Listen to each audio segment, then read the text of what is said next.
Ladies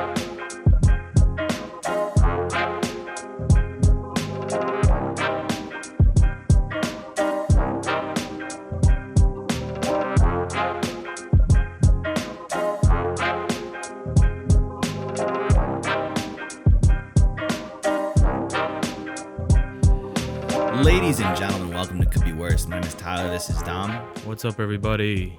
Welcome to episode 10. We've made it through 10 weeks of this bullshit. Holy shit. Double digits, dude. 2.5 months already.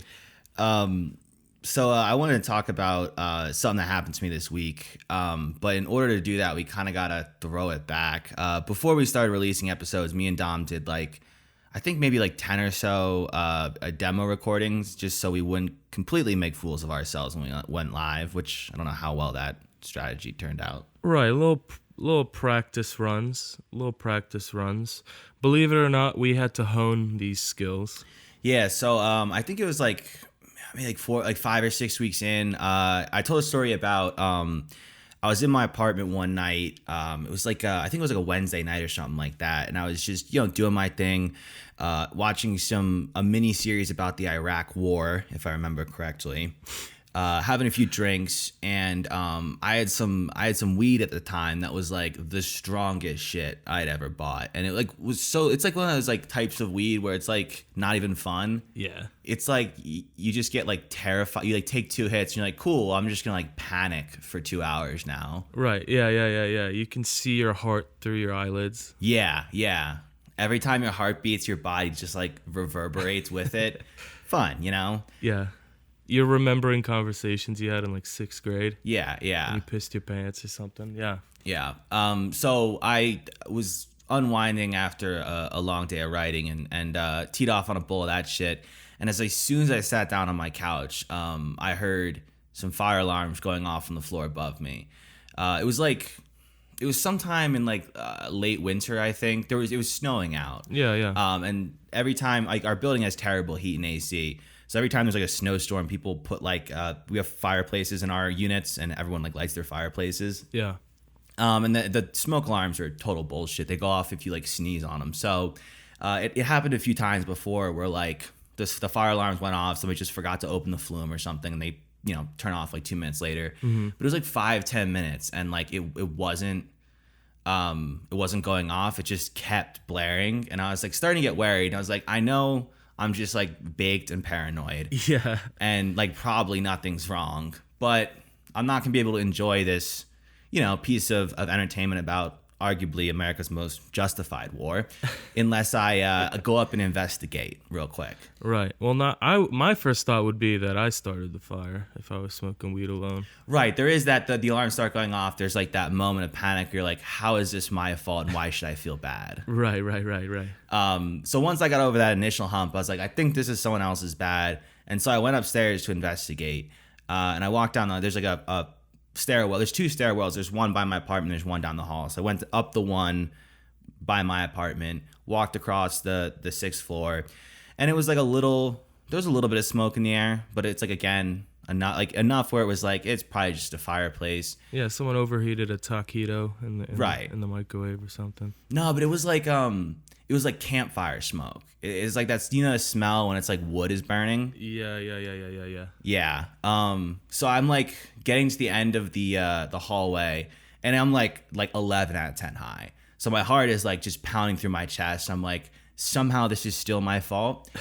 And I open the door of the stairwell, and right in front of me is just a fucking fire. Right. An actual, not huge, but something is on fire in the hallway, and it's billowing smoke. Yeah, just unattended completely. No one's noticed it yet. Nobody has come out of their apartments. No nothing. I'm just face to face with a literal fire. I'm stoned off my fucking gourd. I have no idea what's happening. Yeah. And so just panic sets in. I'm do I get it's a medium size? So I'm not sure if this necessitates me getting out of the building, or if I should try to put it out. Mine is going a mile a minute. Right. Is this just a controlled burn? What's going on in here? It looks like there was a piece of lint or something, dryer lint that had fallen on this heating unit, and the heating unit, I don't fucking know. I'm not a fire marshal. Yeah. But anyway, I'm staying there what the fuck do I do? What the fuck do I do? And finally, somebody pokes their head out of one of the apartments, and they're like, "What's going on?" I'm like, "Dude, put two and two together." Did you just get out of your opium coma, bro? There's a fire right outside your door. Right? Like, yeah, I'm thinking he set it off with a fucking opium pipe. And so he's like, "Oh," and I open the door. I'm like, "Did that thing?" And I try to stomp on it, but I'm wearing like moccasins, so it's just like adding fucking kindling to the fire. Yeah, you're just spreading it. And I wanted to go grab water, but I remembered I was like, again, stoned as fuck, and was like, remembered that like those like videos of grease fires on YouTube where people throw water and it like gets bigger. And I couldn't remember what like the fucking like rule was there. So I'm like, again, looking back, like throw water on a fire, that's obviously the solution. But in my head, I'm just thinking of that video of the dude trying to make the French fries and the grease goes everywhere and it like sets his kitchen on fire. The one situation when throwing water doesn't work. Right. And so that's in my head. So I'm like, I can't do water. Like my shoe's not working. So this dude, thankfully, is less baked than I am. And he's like, I'll get water. So he runs into his apartment. He gets like a hydro flask. Yeah. And meanwhile, I'm just like doing shuttle runs in the hallway. Yeah. Like, do I leave? Do I stay? Do I leave? Do I stay? Yeah. Do I save the podcasting equipment? Do I get the fuck out of here? What do I do? Do I grab the mic? The one thing I have left. Right. I'm thinking like, how sad is it gonna be? They're gonna find my charred corpse just like clutching my Rode microphone and MacBook in my like burnt out apartment. Yeah. Forensics said that the young male, white, 24, was found dead outside his apartment with burns all over his body. Only thing we found on him was his podcasting equipment. My parents are just like, he died doing what he loved, being a delusional loser and chasing a pipe dream. Yeah. Being a fucking yeah. Well, good thing that guy was there. Right. So thankfully and the ironic part is, in hindsight, I've walked down that hallway. There's a fire extinguisher like on the wall. Totally didn't see that. I probably did 6 shuttle runs past the fire extinguisher. Yeah. The marijuana took over your brain. Yeah.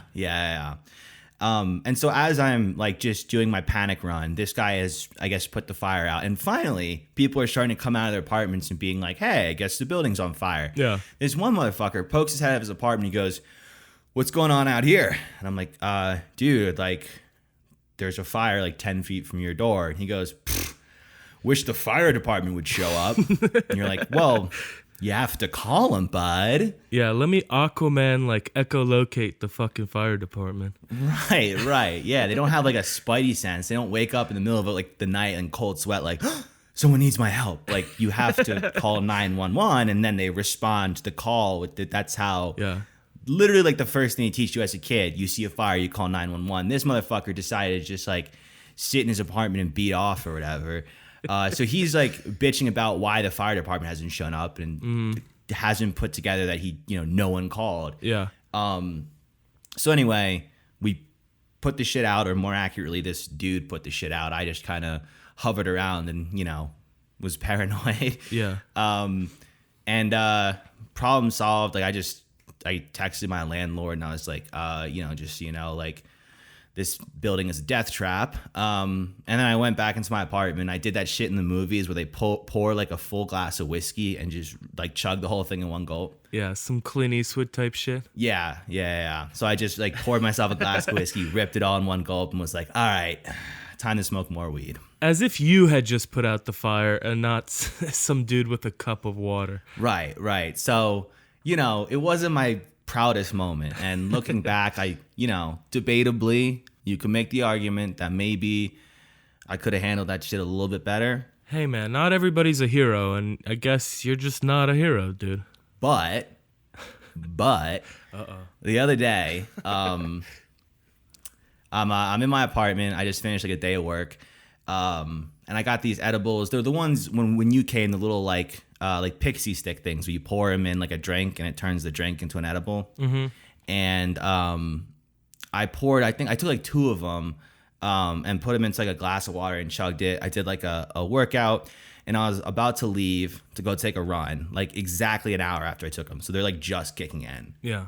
And as I get down the stairs, I'm walking down the stairwell and I hit like floor, like I'm on the 5th floor. I hit like floor like 2 or 3, and I start to hear like this like familiar beeping noise coming from downstairs. And I'm like, Yeah. what? It's, and for reference, there's these Amazon trucks that drive around the neighborhood, and they have like their backup noise Yeah. sounds exactly like a smoke alarm. So I've had like the PTSD triggered by those a million times. So I'm walking down the stairwell, the edibles are kicking in, and I'm like, it's probably just one of those fucking trucks, right? Right. As I get like closer, I'm like, I hear like, those fire alarms that go like, evacuate, evacuate. Yeah. So I'm like, fuck, like it's actually a fire alarm. So I go downstairs and I go into like the like first floor or whatever, where all like the apartments are. And I go up and down the hall and I find one of the apartments, it's going off inside the apartment. Okay. And so I'm just starting to come up and I'm like, do I see smoke? Like, it's hard for me to like take a read of the situation. Like, what's going on here? So I give it like 5 minutes, or I'm just like standing like a statue in the lobby. Yeah, you're just thinking I can't botch this again. Right. I'm like, this is my redo. I gotta fucking be on this shit. Like, I can't pussy out. So I go online and I look up like the non-emergency fire number. No, I go on the internet. I look up like the fire department, the non-emergency number. I'm like, I don't smell any smoke really. I'll just call the fire department and see like what's the protocol here. So it's been like 5 to 10 minutes or something like that. So it's been going off for a minute. I'm like, something's up. So I look up the number and I'm like, let me knock on the door first and see if it's just like, because I smelled a little bit of pot smoke and I was like, maybe somebody's just hotboxing and they're trying to like air out their apartment. Like, I'm not trying to like call the feds on somebody who's smoking a bowl. Like, they don't need an axe to their front door just because they forgot to aerate. Exactly. Someone's lighting up a backwood. I'm not trying to be a narc. So I'm trying to like, all right, like let me just knock on the door and like if it's just like weed smoke, I'll be like, all right, cool, man, I'm out of here.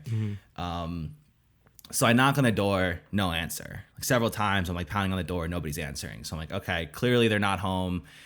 Kind of an issue, right? Yeah.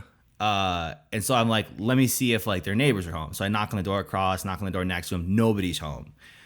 I don't know why. It's like, I think you literally live in like a meth den, dude. Everyone's just in their apartments, locked up doing drugs. Kinda. And again, like smoke alarms going off. Nobody seems concerned but me. I'm like the only person in the hallway. Finally, somebody comes in the front door, and he walks past me. I'm like, hey, like, fire alarm going off. Like, he like, who lives here? Like, he give me a hand with this. And it's just like dude who's like so European, and he just starts like mumbling some shit, and he goes like, "Problem?" Yeah. And I'm like, I don't know what you're saying. He's like, "Is there a problem?" And I'm like, well, that's what I'm trying to like discern. I'm baked. You seem European. We're both not firing 100% brain capacity. What do we do here? We're both slightly retarded in this situation. And he'll go, "Have a nice day," and just presses the button in the elevator and just whoop goes up to his apartment and goes smoke opium, I guess. You just ran into Borat or something, dude. Yeah. And so I'm still solo dolo down here trying to figure this shit out. Finally, I call the non-emergency fire department number. No one picks up. I'm like, so it's either 911 or nothing. I'm like, let me try a few more things. I don't want to be on the hook for fucking 911. Right. Again, I don't really smell smoke. I don't think it's a real fire. I think maybe just like an appliance is like fucked up or something. Someone left their stove on. I don't know. Right. So finally this Asian kid comes in who lives on my floor. I don't know him, but I recognize him. I'm like, dude, like, you gotta help me here. All right. I'm fucking stoned. I'm terrified. This is not the first time this has happened. Please help. Right. You're clearly smarter than me. I mean, not to be racist, but you know how to handle the situation, right? Yeah, I'm like a helpless child who lost their like parents in the grocery store. I'm like, please just throw me a bone here. I don't. If I leave and I come back and the building's burnt down, I'm gonna feel bad. I already botched one search and rescue mission a couple months ago. I'm just trying to fix my track record. Just trying to end this thing 1-1, Please, sir, help me out. So God bless this fucking kid. He goes like, I don't know who lives there, but like I'm part of like the homeowners association. We have a system where I could like message them somehow. So we're like, all right, we'll try to figure this out. He doesn't seem very concerned. So I'm like, maybe this isn't as big of an issue as I think it is. Maybe there's just like the edibles. Yeah. I'm chilling. But last time I thought it was just the edibles. It was a fucking stairwell's on fire. So Right. he's like going through his phone. He's going through his phone. Finally, like somebody comes in and just walks, like one person walks past, like, hey, do you know this person? They're like, no, sorry. Nobody seems bothered by the fact that smoke alarm's going off. And after like one or two people come in, he's still on his phone. This like probably like 30, like middle-aged kind of guy comes in, and he heads for the stairwell, and the kid flags him down. He's like, hey, do you know who lives here? And the guy goes, oh yeah, I do. And we're like, well, do you want to like handle this? And he's like, what? Jesus Christ. And we're like, the alarm. He goes, oh yeah, I guess it is going off. And then he just like goes in. He wasn't even going to his. I guess he was going upstairs to see a friend or something. But he just like goes, oh yeah, I guess okay. And then just opens his door and like I guess handles it. But I was just like, dude, does nobody in this building care about their own life? No, absolutely, clearly not, dude. I thought I was depressed, dude. These people are begging for death. You live in a sad place. Like they're all in their apartments, like a bottle of whiskey in one hand, a revolver in the other. Like, what is going on? Nobody cares about their survival. I'm pretty sure you just fucked up that guy's insurance scam. That's all you fucking did. Yeah, he's like, I'm trying to fucking get a free. I was gonna burn this fucking place down, dude. Yeah, he's like, I have my girlfriend tied up on the couch. I was trying to do a murder-suicide. It's very rude of you to interrupt. Now I have to start all over again. Yeah, you fucking murder blocked him, dude. Right? Yeah. So anyway, I don't know. Does that count as 1-1? Did I redeem myself? I don't even fucking know, man. I don't know, dude. I kind of don't want to. I don't think so. I might be 0-2 still, I think. I really don't think so. 0-2. Absolutely. Against the edibles, dude. But I mean, like, the alarm, I resolved the situation. Right. If it wasn't for my intervention, the situation, and I was ready. I knew with a fire extinguisher. I was ready for the fire. Yeah, well, man, I don't know. Third time's the charm, I guess. You gotta light this next one so you're fully prepared to deal with it. I think that's the solution. Right. Fuck. I'm trying to think what's happened to me lately. Fucking, oh yeah. If you're talking about sad news, fucking my job. But one of my jobs, I don't know. I don't even know if I've gone over this before. I work at my mother's restaurant, keeping that shit afloat because the world's falling apart, and that's fun. And then you work the telephones for the NRA in your free time, raising donations for the gun lobby. Well, actually, that's not true. But my third job is I'm a lady of the evening as well. Okay. Yeah. Well, yeah. During the day, I work at a PT clinic, and then at night, I fuck the old ladies that come there. Right. But no. Yeah, dude, like the incentive programs at work are fucking horrific. Apparently, when you work for like a giant hospital system, the only person they care less about the patients is the actual employees. Mm-hmm. And it's just fucking, it's almost embarrassing. Like, this is like a multi-million-dollar hospital, and like there's an employee. They started an employee of the quarter. Right. Incentive. Because employee of the month would be way too much work, but quarter is more manageable. That's what I was saying. It's a little more manageable on, the bottom line, right? Yeah. And, dude, you have to get vote for, but it's like, we do have employee of the month, but you don't get much for that. It's if you get, like, for the quarter, you get the most. Right. You get a $25 gift card to Bottle King. This is if you're able to go 3 whole months without robbing Percocet from the supply closet, you get some booze out of the deal. This is the largest hospital system in the fucking state. They're like, yeah, if you resuscitate 3 overdosing heroin addicts, we hook you up to the morphine drip for 15 minutes. That's your reward. Yeah, you get to pick out the bottle of liquor out of the Bottle King, and then we just break it over your head for you, and then you go back to work. Yeah. I mean, it's like the most insulting. You can't even kill yourself on $25 from Bottle King. Well, with that attitude, no, but I mean, you can't even do some damage. Yeah.